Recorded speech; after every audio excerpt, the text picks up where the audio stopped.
আজকে এই ভিডিওটা মূলত অনেকজনের রিকোয়েস্টে বানানো। সো এই ভিডিওতে আমরা আজকে দেখব কিভাবে আমরা আমাদের ল্যাপটপ কিংবা আমাদের কম্পিউটারটাকে আরো ফাস্ট করতে পারি। সো চলুন ভিডিওটি শুরু করা যাক।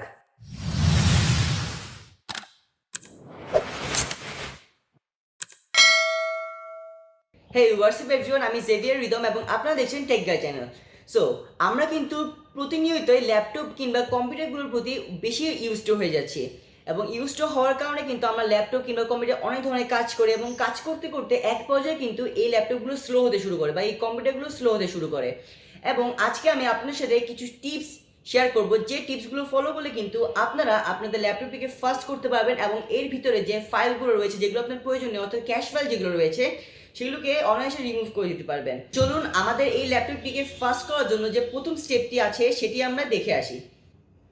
সো সবার প্রথমে আমরা যেটি করব সেটি হচ্ছে আমরা উইন্ডোজে গিয়ে সার্চ করব সিস্টেম লিখে সার্চ করার পরে আমাদের সামনে ঠিক এই ইন্টারফেসটা চলে আসবে এবং এখান থেকে আমরা কি করব, আমাদের বাম পাশে কতগুলো অপশন দেখতে পাচ্ছি, সেখান থেকে আমরা অ্যাডভান্সড সিস্টেম সেটিংসে চলে যাব এবং সেখান থেকে আমরা পারফরমেন্সের নিচে যে সেটিং অপশনটি রয়েছে সেখানে আবার চলে যাব এবং সেখানে চলে যাওয়ার পরে আমাদের এখানে চারটি অপশন দেখতে পাচ্ছেন। Let Windows choose what's best for your computer, adjust for computer আর adjust for best performance. So আমরা এখান থেকে অ্যাডজাস্ট ফর বেস্ট পারফরমেন্সে ক্লিক করব। এখানে ক্লিক করার পরে এখানে নিচে অনেকগুলো অপশন থাকবে, সেটার মধ্যে আমাদের দুটি অপশন সিলেক্ট করতে হবে। একটি হচ্ছে এখানে লেখা রয়েছে, আপনি দেখতে পাবেন যে show shadows under mouse pointer, এটিকে আমরা সিলেক্ট করে দিব। তার সাথে সাথে এখানে নিচ থেকে একদম 3 নম্বরে দেখতে পাচ্ছেন smooth edges of screen fonts, এটিকে আমরা সিলেক্ট করে দিব। জাস্ট এই দুটিকে আমরা সিলেক্ট করে দিয়েই আমরা নিচ থেকে অ্যাপ্লাই দিয়ে দিব। অ্যাপ্লাই দিয়ে দেওয়ার পরে আমরা এখানে ওকে দিব এবং এখানে ওকেতে প্রেস করব। এর ফলে কি হবে, আপনার ল্যাপটপের পারফরমেন্সটা আরও অপটিমাইজড হয়ে যাবে। সো চলুন আমরা আমাদের 2 নম্বর টিপসে চলে যাই। সো এটা করার জন্য আপনারা কন্ট্রোল প্যানেলে চলে যাবেন। কন্ট্রোল প্যানেলে চলে যাওয়ার পর এখানে আপনারা পাওয়ার অপশনস দেখতে পাচ্ছেন। এখান থেকে আপনাদের কম্পিউটারটি হয়তো আগে থেকে ব্যালেন্সড মোডে থাকবে, কিন্তু আপনারা এটাকে চেঞ্জ করতে পারেন। চেঞ্জ করার জন্য ক্রিয়েট আ পাওয়ার প্ল্যান বাম পাশে দেখতে পাচ্ছেন, এখানে চলে যাবেন এবং এখান থেকে আপনাদের কম্পিউটারটি বা আপনাদের ল্যাপটপটি যদি ব্যালেন্স মোডে থাকে তাহলে এখানে ব্যালেন্স মোডে সিলেক্ট করা থাকবে। তাছাড়া আপনারা হাই পারফরমেন্স এবং পাওয়ার সেভারটাও ব্যবহার করতে পারেন। সো আমি রেকমেন্ড করবো আপনারা হাই পারফরমেন্সটা ইউজ করবেন। যদিও হাই পারফরমেন্স ইউজ করলে আপনাদের একটি দিক থেকে কম্প্রোমাইজ করতে হবে, সেটি হচ্ছে হাই পারফরমেন্স ইউজ করলে আপনাদের ল্যাপটপ কিংবা আপনাদের কম্পিউটার ক্ষেত্রে প্রচুর পাওয়ার কনজিউম করবে এবং ল্যাপটপের ক্ষেত্রে কিন্তু আরও বেশি করে, যার ফলে আপনাকে কিন্তু বেশি বেশি চার্জ দিয়ে ইউজ করতে হবে। কিন্তু তাও আপনি যদি হাই পারফরমেন্স ইউজ করেন তাহলে কিন্তু আপনি আরও বেশি ভালো পারফরমেন্স পাবেন। তো হাই পারফরমেন্স ইউজ করার জন্য এটা সিলেক্ট করবেন এবং এখান থেকে নেক্সট দিবেন। নেক্সট দেওয়ার পর এখানে দেখতে পাচ্ছেন 10 মিনিটস 15 মিনিটস, এগুলোকে সবগুলোকে নেভার করে দিবেন। নেভার করে দেওয়ার পরে জাস্ট এখানে ক্রিয়েট দিয়ে দিবেন এবং আপনাদের যে কম্পিউটারটি এখন রয়েছে সেটা কিন্তু এখন হাই পারফরমেন্সে চলে এসেছে। সো আমি রেকমেন্ড করবো আপনারা সবাই হাই পারফরমেন্সটা ইউজ করবেন আরও বেটার পারফরমেন্সের জন্য। তো চলুন আমরা আরেকটি কাজ করি। এটার জন্য আমাদেরকে সরাসরি সেটিংসে চলে যেতে হবে এবং সেটিংস থেকে আমরা এখানে সার্চের অপশনে চলে যাব। সার্চ করব animation, show animations in Windows. এখান থেকে আমরা কি করব, এখানে আমাদের এটা হয়তো অন থাকতে পারে, আমরা কিন্তু এটা অবশ্যই অফ রাখবো। আমি আগে থেকে অফ করে রেখেছি। এর ফলে কি হবে, আপনাদের ল্যাপটপে যে অ্যানিমেশনসগুলো রয়েছে সেগুলো থাকবে না এবং আপনাদের ল্যাপটপটি আরও ফাস্ট কাজ করবে। সো অবশ্যই কিন্তু আপনাদের অ্যানিমেশনটা কিন্তু অন থাকলে আপনারা অবশ্যই এইভাবে অফ করে দিবেন। সো চলুন এবার আমরা আরও কিছু ট্রিক সম্বন্ধে জানি। সো এটার জন্য আপনাদের কি করতে হবে, আপনারা সরাসরি আবারও সেটিংসে চলে যাবেন এবং সেটিংসে যাওয়ার পরে এখান থেকে আপনারা সিস্টেমে চলে যাবেন। সিস্টেমে যাওয়ার পর একদম নিচের দিকে দেখতে পাচ্ছেন এখানে আপনার স্টোরেজ নামে একটি অপশন থাকবে। সো এখানে আপনারা দেখতে পাবেন আপনার অ্যাপস এবং ফিচার্স কত জিবি, আদার্স কত জিবি, ভিডিওস কত জিবি, সব কিছু দেখতে পারবেন। সো আপনার নিচে দেখতে পাচ্ছেন টেম্পোরারি ফাইলস, এখানে আপনারা ক্লিক করবেন। এখানে ক্লিক করার পরে আপনারা এটিকে স্ক্যানিং হওয়ার জন্য একটু টাইম দিবেন এবং স্ক্যানিং হয়ে যাওয়ার পরে আপনাদের সামনে কিন্তু রেজাল্টটি চলে আসবে যে আপনাদের কত জিবির বা কত এমবির টেম্পোরারি ফাইলস রয়েছে। সো আপনারা কী করবেন, সবগুলো টেম্পোরারি ফাইলস চলে আসলে আপনারা এখানে রিমুভ ফাইলস দিয়ে দিবেন। সো আপনাদের যত এমবির টেম্পোরারি ফাইলস থাকুক না কেন সেগুলো কিন্তু সব চলে যাবে। সো এইভাবে কিন্তু আপনাদের ল্যাপটপটি আরও ফাস্ট হবে এবং আপনাদের যেসব ফাইলগুলোর প্রয়োজন নেই টেম্পোরারি ফাইল সেগুলো কিন্তু রিমুভ হয়ে যাবে।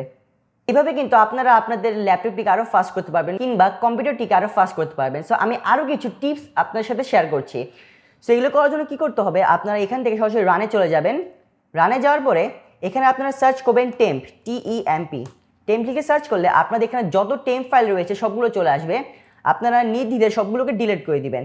সো আমি সবগুলো ডিলিট করে দিচ্ছি। ডিলিট করে দেওয়ার পর এখানে কয়েকটি আসলে ডিলিট হতে চাইবে না, সো এগুলোকে রেখে দিবেন, আপনি জোর করে ডিলিট করতে যাবেন না। সো যেগুলো চাচ্ছেন না ডিলিট হতে চাবে না সেগুলোকে আপনারা স্কিপ দিয়ে দিবেন। সো এখানে আমাদের কাজ শেষ। এবার আমরা কী করব, আবারও রানে যাব। রানে যাওয়ার পরে এখানে যে আমরা টেম্প লিখেছিলাম এবং টেম্পের আগে এবং টেম্পের পরে একটি পার্সেন্টেজ দিব। সো এখানে পার্সেন্টেজ দিচ্ছি আমরা, পার্সেন্টেজ টেম্প পার্সেন্টেজ। সো এটি লিখে সার্চ করব এবং এখানেও কিছু টেম্প রয়েছে, সেগুলোকে আমরা সবগুলো ডিলিট করে দিব এবং যেগুলো আসলে ডিলিট হতে যাচ্ছে না সেগুলোকে রেখে দিব। সেগুলোকে জোর করে ডিলিট করার কোনো প্রয়োজন নেই, কারণ এখানে কিছু কিছু সিস্টেম ফাইলও থাকে। সো আমাদের এখানে কাজও শেষ। এবার আমাদের কাজ হচ্ছে আবারও রানে যাওয়া এবং রানে যাওয়ার পরে এখানে আমরা সার্চ করব প্রিফেচ। এখানে প্রিফেচ লিখে সার্চ করলে আমরা এখানে আমাদের অনেকগুলো প্রিফেচ দেখতে পাচ্ছি। এগুলো সবগুলো কিন্তু আমরা চাইলে রিমুভ করে দিতে পারি, এগুলো আমাদের কম্পিউটারে কোনো রকম কাজ করে না। সো এটা টেম্পোরারি ফাইল হিসাবে আমরা ধরতে পারি। সো আমরা সবগুলো সিলেক্ট করে সবগুলো ডিলিট করে দিচ্ছি এবং ডিলিট করে দেওয়ার পরে এখানে যেগুলো হতে যাচ্ছে না সেগুলোকে রেখে দিবেন এবং আমরা ফাইনালি লাস্টবারের জন্য আবারও রানে যাচ্ছি। সো আমরা এবার এখানে সার্চ করব রিসেন্ট লিখে, RECENT। এবার আমরা এখানে রিসেন্ট লিখে সার্চ করলে আমাদের এখানে কিছু রিসেন্টের ফাইল রয়েছে, অর্থাৎ আমরা যেগুলো ডিলিট করেছি সেগুলো রিসাইকেল বিনে ডিলিট করে দেওয়ার পরে এখানে থাকে। সো আমরা এগুলোকে এখান থেকে ডিলিট করে দেবো, এখানে সবগুলো ডিলিট হয়ে যাবে, কোনো সমস্যা হবে না। সো আমাদের সবগুলো টেম্পোরারি ফাইল ডিলিট করে ফেলেছি। এবারে আমাদের কাজ হচ্ছে রিসাইকেল বিন থেকে আমরা যেগুলো ডিলিট করেছি সবগুলো এখান থেকে রিমুভ করা। সো দেখতে পাচ্ছেন অসংখ্য ফাইল, এখানে অনেকগুলো ফাইল চলে এসেছে।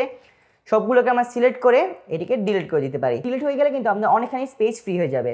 সো আমরা কিন্তু আরও একটি কাজ করতে পারি, যেটি হচ্ছে এখান থেকে সরাসরি আমরা মাই কম্পিউটার্সে যাব এবং এখান থেকে লোকাল ডিস্ক সি যেটি রয়েছে সেখানে একবার ক্লিক করে রাইট বাটন ধরে রেখে আমরা প্রপার্টিসে যাব এবং প্রপার্টিস থেকে এখানে আপনারা দেখতে পাচ্ছেন টুলস, অনেক কিছু দেখতে পাবেন। তার থেকে আমরা জেনারেলে থাকবো। জেনারেল থেকে নিচে দেখতে পাচ্ছেন ডিস্ক ক্লিন আপ। সো এখান থেকে আপনারা ডিস্কটা ক্লিন করে দেবেন এবং আপনাদের এই ডিস্কে যদি কোনো প্রকার টেম্পোরারি ফাইল থাকে সেগুলো কিন্তু ডিলিট হয়ে যাবে।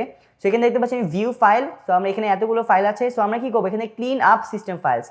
সো এগুলো সিস্টেম বেশি ক্লিন হতেও পারে, নাও হতে পারে। আপনার মাঝে মাঝে 2-3 GB ক্লিন হয়ে যায় এবং মাঝে মাঝে 200-300 MB ক্লিন হয়ে যায়। সো যখন আপনারা ইউজ করবেন সবসময় চেষ্টা করবেন আপনাদের এই লোকাল ডিস্কটাকে ক্লিন আপ করার জন্য এবং পারলে সেটিকে অপটিমাইজড করবেন। যদি অপটিমাইজ করলে একটু সময় লাগবে, তাও আপনারা চেষ্টা করে ধৈর্য ধরে একটু অপটিমাইজ করে ফেললে কিন্তু আপনারা ল্যাপটপে অনেক ভালো পারফরমেন্স পাবেন। সো আমরা কিন্তু আমাদের লোকাল ডিস্ক সিটাকে ক্লিন আপ করে ফেললাম।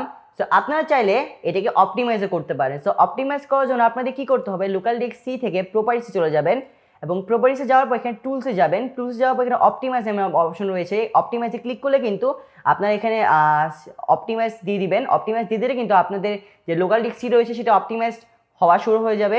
সো অপটিমাইজ হতে যদিও একটু টাইম লাগবে, কিন্তু আপনারা যদি ধৈর্য সহকারে অপটিমাইজ করেন তাহলে দেখবেন আপনারা খুবই ফাস্ট এবং ভালো একটি পারফরমেন্স পাচ্ছেন। সো এইভাবে কিন্তু আমরা আমাদের ল্যাপটপটিকে আরও ফাস্ট করতে পারবো এবং আমাদের এটিকে আরও অপটিমাইজ করতে পারবো।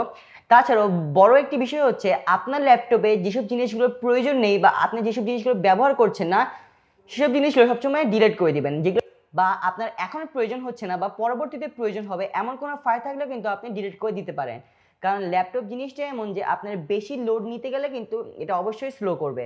সো এইসব জিনিসগুলো মাথায় রাখলে কিন্তু আপনারা আপনাদের ল্যাপটপটিকে ফাস্ট এবং অপটিমাইজ করতে পারবেন।